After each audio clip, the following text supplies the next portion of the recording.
Entre setembro de 2006 e julho de 2007, o Brasil viveu 10 meses que mudaram para sempre a história da aviação nacional. 10 meses em que o país perdeu 353 pessoas em 2 acidentes aéreos distintos, cada um com causas diferentes, cada um em circunstâncias únicas, mas unidos por um denominador comum perturbador. Ambos revelaram que o sistema de aviação civil brasileiro havia crescido rápido demais para as estruturas regulatórias que o sustentavam. O que aconteceu depois dessas tragédias é o tema deste episódio. Não vamos falar apenas sobre o que deu errado. Vamos falar sobre o que o Brasil decidiu fazer com aquela dor. Sobre as reformas que nasceram do luto, as normas que surgiram das investigações e as mudanças institucionais que transformaram um sistema em crise num dos mais regulados da América do Sul. Nos próximos 19 minutos, vamos percorrer as 8 lições mais importantes que a aviação brasileira aprendeu naquele período e por que cada uma delas ainda salva vidas hoje. Para entender a profundidade das mudanças que vieram, precisamos primeiro compreender o contexto em que os acidentes ocorreram. O início dos anos 2000 foi um período de expansão acelerada da aviação comercial brasileira. A desregulamentação do setor havia permitido o surgimento de companhias de baixo custo, tarifas acessíveis e um crescimento explosivo no número de passageiros. Entre 2002 e 2006, o volume de passageiros transportados no Brasil dobrou. Os aeroportos, os controladores de tráfego aéreo e os órgãos reguladores simplesmente não acompanharam esse crescimento na mesma velocidade. A estrutura que havia sido projetada para um volume de tráfego menor estava sendo forçada a operar num ritmo muito além de sua capacidade. Esse era o cenário quando o primeiro grande acidente chegou. Em 29 de setembro de 2006, o Gol Linhas Aéreas, voo 1907, decola de Manaus, com destino a Brasília e Rio de Janeiro. Um Boeing 737-800, com 154 pessoas a bordo. A quase 12 mil metros de altitude, sobre a floresta amazônica do Mato Grosso, o 737 colide com um jato executivo Legacy 600 que voava na direção oposta. A colisão arranca parte da asa esquerda do 737. O Boeing cai em espiral sobre a floresta, 154 mortos. O Legacy 600, apesar dos danos severos na asa e no estabilizador horizontal, consegue pousar de emergência numa pista militar da Força Aérea Brasileira. Os 7 ocupantes sobrevivem. A investigação revelou uma combinação de falhas. O transponder do Legacy, equipamento que transmite a posição da aeronave aos radares do controle de tráfego, havia sido desativado inadvertidamente durante o voo. Os controladores do SINDACTA, o Centro Integrado de Defesa Aérea e Controle de Tráfego Aéreo, não perceberam o desaparecimento do sinal a tempo. E os 2 aviões estavam autorizados a voar na mesma altitude, na mesma rota, em direções opostas, sem separação vertical. A primeira lição que o Gol 1907 entregou ao Brasil foi devastadora em sua clareza. Um sistema de controle de tráfego aéreo subdimensionado e com equipamentos defasados é tão perigoso quanto qualquer falha mecânica de bordo. A resposta imediata ao acidente do Gol foi o início da chamada crise do apagão aéreo brasileiro. Controladores de tráfego, sobrecarregados e operando com equipamentos desatualizados, entraram em operação padrão rígida, seguindo protocolos ao pé da letra, em vez de adotar os procedimentos expeditos que sustentavam artificialmente o sistema. Os aeroportos entraram em colapso operacional. Voos atrasaram horas. Passageiros passaram noites em terminais. A mídia nacional focou nas filas e nos atrasos, mas o que estava sendo revelado era algo muito mais sério. A infraestrutura de controle de tráfego aéreo do país estava operando com reservas mínimas de capacidade há anos. Qualquer perturbação desequilibrava tudo. O governo federal foi forçado a reconhecer publicamente que o sistema precisava de investimento urgente e reorganização estrutural. A segunda lição: sistemas críticos de segurança não podem operar cronicamente no limite de sua capacidade sem criar vulnerabilidades sistêmicas invisíveis.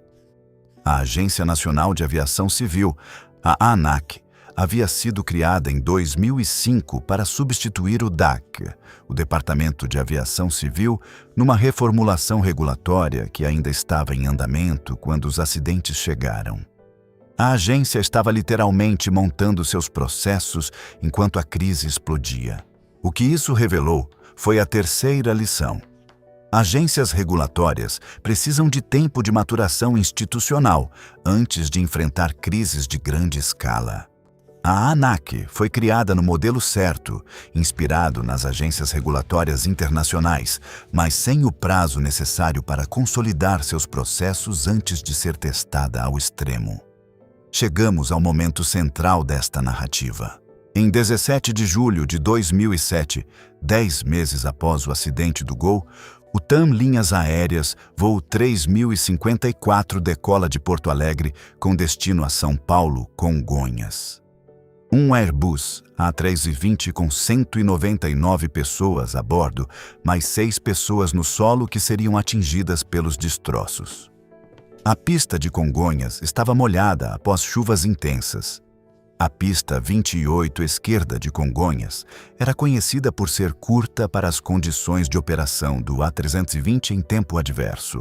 A investigação do Centro de Investigação e Prevenção de Acidentes Aeronáuticos, o CENIPA, identificou que o reversor de empuxo esquerdo do avião, o dispositivo que freia o avião ao reverter o fluxo de ar do motor, estava bloqueado na posição de empuxo para frente, inoperante. Essa condição estava documentada na manutenção da aeronave. O avião havia voado naquelas condições por dias. Ao pousar numa pista molhada e curta, com apenas um reversor funcionando, o A320 não conseguiu desacelerar. Saiu da pista em alta velocidade, atravessou a Avenida Washington Luiz e colidiu com o edifício de apoio operacional da TAM. 199 mortos. Foi o pior acidente aéreo da história do Brasil. Esta é a marca da metade deste episódio, e o peso do que acabamos de analisar é real. Se este conteúdo está te ajudando a entender como tragédias se tornam transformação, deixa o teu like agora. Cada interação neste canal financia a continuidade desta série, produzida com responsabilidade e compromisso com a precisão histórica. Inscreve-se e ativa as notificações. E comenta aqui embaixo. Você estava no Brasil quando esses acidentes aconteceram? Como você viveu aquele período? A memória coletiva dessas tragédias é parte do que nos impede de esquecer as lições. O TAM 3054 gerou uma pressão política e social sem precedente na história da aviação brasileira. A quarta lição que emergiu foi sobre manutenção documentada e cultura de segurança operacional. O reversor bloqueado do A320 estava registrado nos documentos de manutenção. A aeronave estava autorizada a voar com esse defeito dentro de uma lista de equipamentos mínimos, o chamado MEL, Minimum Equipment List, que define quais componentes podem estar inoperantes sem comprometer a segurança do voo em condições normais. O problema é que a definição de condições normais não havia sido atualizada para incluir a combinação específica de pista molhada, pista curta e reversor único. A lição foi direta. Listas de equipamentos mínimos precisam ser avaliadas de forma combinatória, considerando as condições operacionais do aeroporto de destino, não apenas o estado isolado de cada componente. A quinta lição veio das reformas no aeroporto de Congonhas que se seguiram ao acidente. A pista 28 esquerda recebeu o sistema de desaceleração chamado EMAS, Engineered Materials Arresting System, uma camada de material de concreto celular altamente compressível instalada no fim da pista que desacelera aeronaves, que saem da pista em alta velocidade.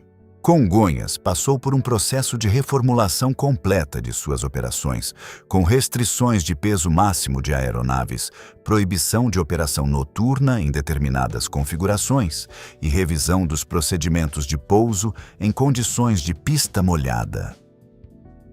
Aeroportos em todo o Brasil passaram por auditorias de infraestrutura que levaram a investimentos em sistemas de segurança de pista que haviam sido postergados por anos. A sexta lição foi institucional e de longo prazo. O CENIPA, que já operava com competência técnica reconhecida internacionalmente, recebeu após 2007 um mandato político mais forte e recursos adicionais para suas investigações. O programa HELPHAVE, o Sistema de Prevenção de Acidentes Aeronáuticos, que permite o reporte voluntário e confidencial de ocorrências por pilotos, controladores e mecânicos sem punição disciplinar, foi fortalecido e expandido. A lógica por trás do HELPREV é a mesma da filosofia de justa cultura que mencionamos em episódios anteriores. Sistemas seguros precisam saber o que está quase dando errado antes que dê. E para saber isso, as pessoas que operam o sistema precisam poder falar sem medo de punição. O número de reportes voluntários ao HELPREV cresceu substancialmente após 2007, exatamente porque o ambiente institucional sinalizou que transparência seria valorizada, não punida. A sétima lição transformou a forma como as companhias aéreas brasileiras gerenciam segurança internamente. A ANAC adotou formalmente o Sistema de Gerenciamento de Segurança Operacional, o SMS, que é o padrão da Organização da Aviação Civil Internacional, para a gestão proativa de riscos nas companhias aéreas. Antes de 2007, algumas companhias brasileiras operavam com versões parciais desse sistema. Depois, tornou-se obrigatório e auditado. O SMS exige que companhias aéreas não apenas investiguem acidentes, mas mapeiem proativamente os riscos em seus processos, estabeleçam métricas de segurança, monitorem tendências e atuem sobre desvios antes que se tornem incidentes. É a diferença entre apagar incêndios e construir sistemas à prova de incêndio. A oitava e última lição desta lista é a mais estrutural de todas. O período entre 2007 e 2012 foi marcado por um nível de investimento em infraestrutura aeroportuária e em recursos humanos de controle de tráfego aéreo que o Brasil não havia visto em décadas. Novos controladores foram formados. Equipamentos de radar foram modernizados. O sistema de comunicações entre centros de controle foi integrado de forma mais robusta. A Infraero passou por reformulações de gestão. Mais tarde, com a preparação para a Copa do Mundo de 2014 e os Jogos Olímpicos de 2016, esse investimento se aprofundou ainda mais. O Brasil de 2012 era, em termos de regulação e infraestrutura de aviação civil, um país substancialmente diferente do Brasil de 2006. Não porque a vontade de mudar apareceu do nada, mas porque 353 mortes tornaram o custo político de não mudar inaceitável. Ao contemplar essas 8 lições em conjunto, o padrão que emerge é ao mesmo tempo perturbador e esperançoso. Perturbador porque confirma que sistemas complexos frequentemente não se reformam de forma preventiva. Eles se reformam quando o custo de não reformar se torna insuportável. Esperançoso porque confirma que, quando a pressão política e social se alinha com competência técnica e vontade institucional, mudanças profundas são possíveis em prazos relativamente curtos. A aviação brasileira não se tornou segura apesar dessas tragédias. Ela se tornou mais segura por causa delas. A lição prática que você pode levar deste episódio transcende completamente os aviões. Em qualquer organização que você gerencie ou da qual faça parte, a cultura de segurança se constrói antes da crise. Mas, se a crise chegar, a qualidade da resposta, a honestidade da investigação e a disposição de mudar o que precisa ser mudado determinam se aquela dor vai gerar aprendizado ou apenas memória. Compartilha este episódio com alguém que trabalha em aviação, em gestão de riscos ou em qualquer setor onde decisões operacionais têm consequências diretas para vidas humanas. Esta é uma das histórias mais importantes que o Brasil produziu e merece ser conhecida além das manchetes de 2007. Se ainda não está inscrito neste canal, faz isso agora. No próximo episódio, voltamos ao território dos erros de projeto, desta vez com um avião americano, 2 tragédias em 5 meses e documentos internos que revelaram que os responsáveis sabiam do problema muito antes das mortes. Uma história sobre o que acontece quando a pressão comercial entra no cockpit antes mesmo do piloto. Até lá.